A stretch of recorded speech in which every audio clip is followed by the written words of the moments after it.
घर में 5 जहर हैं, पांचों जहर को बाहर निकालो आप। केवल डायबिटीज नहीं, आपके जीवन के सारे रोग खत्म हो जाएंगे। रसोई घर को जो बिगाड़ा है इन लोगों ने, 5 जहर रसोई घर में प्रवेश करा करके बिगाड़ा है। उसमें से उजला आटा यानी गेहूं का आटा, मैदा एक जहर, उजला नमक दूसरा जहर यानी आयोडीन नमक, ये दूसरा जहर है।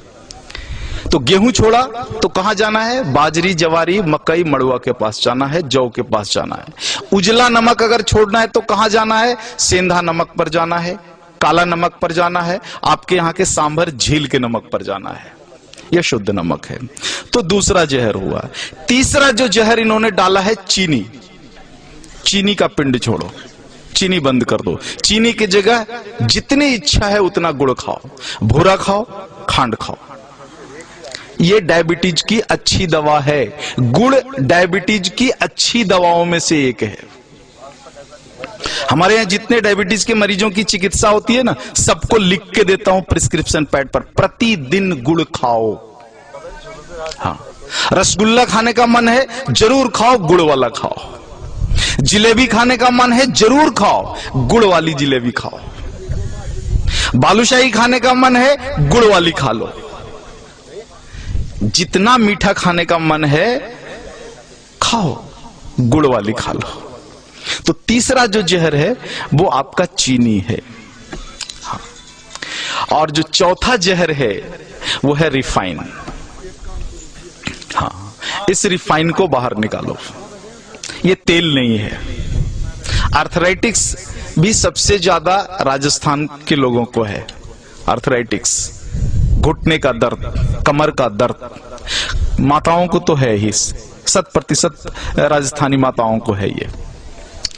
कारण आपने इस शरीर को तेल और घी तो दिया नहीं, तेल के नाम पर रिफाइन दिया और घी के नाम पर बटर ऑयल दिया। कहते हो घी खाते हैं, लेकिन वास्तव में वो बटर ऑयल है, घी नहीं है। आप कहते हो तेल खाते हैं, तेल नहीं खाते, रिफाइन खाते हो आप। रिफाइन अलग है और तेल अलग है, दोनों एक नहीं हो सकता।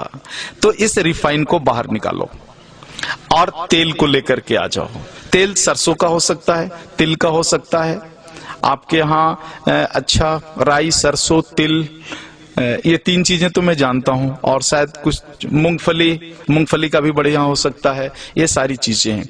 2 विरुद्ध चीजें हैं, एक सूर्यमुखी और सोयाबीन। इनके चक्कर में मत पड़ना, ये दोनों खतरनाक हैं। तो इस तरह से रसोई घर से अगर कुछ चीजों को आप बाहर निकाल दो। 2 मॉडर्न चीजें हैं, एक प्रेशर कुकर, हाँ, जो आपके रसोई घर का प्रेत है, प्रेत को बाहर निकालो। हाँ, पकती नहीं अनाज, फटती है अनाज। दाल फटता है उसमें, पकता नहीं है। नीचे से ताप और ऊपर से प्रेशर, तुअर का दाल फट जाता है, पकता नहीं है। पकेगा तो मिट्टी की हांडी में धीरे धीरे, सने सने, धीमी आंच पर ही पकेगा। तुअर का पौधा जितने दिन तक मिट्टी में खड़ा रहता है, उसी हिसाब से समय लेगा हांडी में पकने के लिए। जल्दी कैसे पका लोगे आप? नहीं पका सकते। वो मिट्टी में 10 महीने तक खड़ा रहा है तो 10 मिनट तो लेगा ना चूल्हे पर पकने में। आप फटाफट 2 मिनट में पका लोगे, पकता नहीं, फट जाता है। अनाज को, फटा हुआ अनाज खाओगे तो गड़बड़ तो होगी ही, पका हुआ अनाज खाओ। प्रेशर कुकर में कोई भी अनाज नहीं पकता, केवल फटता है। तो इस प्रेत को बाहर निकाल दो। और दूसरा प्रेत तो कम है, जो है फ्रिज।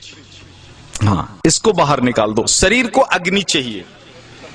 फ्रिज की सारी वस्तुएं शरीर के अग्नि को खराब कर देने वाली है। शरीर में अग्नि नहीं होगा तो पचेगा ही नहीं, और पचेगा नहीं तो सड़ेगा, और सड़ेगा तो वायु निकलेगा, और वायु निकलेगा तो पता है वायु क्या क्या करता है?